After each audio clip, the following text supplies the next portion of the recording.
ধর্মপ্রাণ মুসল্লিদের পদচারণায় মুখরিত পবিত্র নগরী মক্কা। মহান আল্লাহর দরবারে হাজির হতে পেরে আনন্দের কমতি নেই হজযাত্রীদের মনে। অনেকের কাছে এ যেন স্বপ্নের মতো। ৪ তারিখ শুরু হচ্ছে হজের আনুষ্ঠানিকতা। এরই মধ্যে বিভিন্ন দেশ থেকে আগত মুসল্লিদের হজ পালন সহজ করতে নানা প্রস্তুতি নিয়েছে সৌদি সরকার।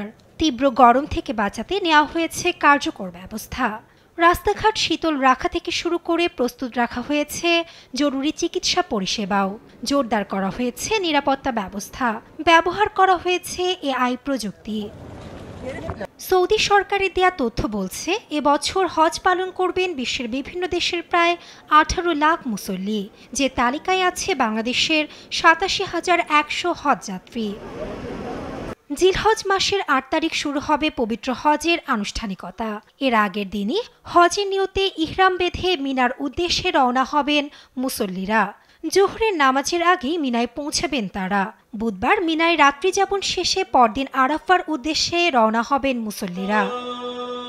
আরাফাতের ময়দানে উপস্থিত হওয়াকেই মূল হজ হিসেবে বিবেচনা করা হয়। এদিন লাব্বাইক আল্লাহুম্মা লাব্বাইক ধ্বনিতে মুখরিত হবে পবিত্র আরাফা। সন্ধ্যা পর্যন্ত সেখানেই অবস্থান করবেন হাজিরা। সন্ধ্যাবেলায় মুজদালিফার উদ্দেশ্যে যাত্রা করবেন তারা। সেখানেই সারা রাত খোলা আকাশের নিচে অবস্থান করবেন মুসল্লিরা। এখান থেকেই পরের দিন শয়তানকে মারার জন্য পাথর সংগ্রহ করবেন হাজিরা।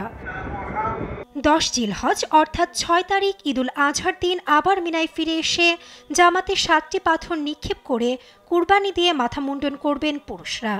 নারীরা চুলের একটি ছোট অংশ কাটবেন। পরে কাবা শরীফ বিদায় তাওয়াফ করবেন তারা। এরপর 7 ও 8 তারিখ বাকি আনুষ্ঠানিকতা পালন করবেন হাজিরা। মক্কা ত্যাগ করার আগে কাবার চারপাশে একটি চূড়ান্ত তাওয়াফে অংশ নেবেন মুসল্লিরা। এর মাধ্যমেই শেষ হবে লাখো মুসল্লির পবিত্র হজ। নাসরিন আক্তার, নিউজ ডেস্ক, দেশ টিভি।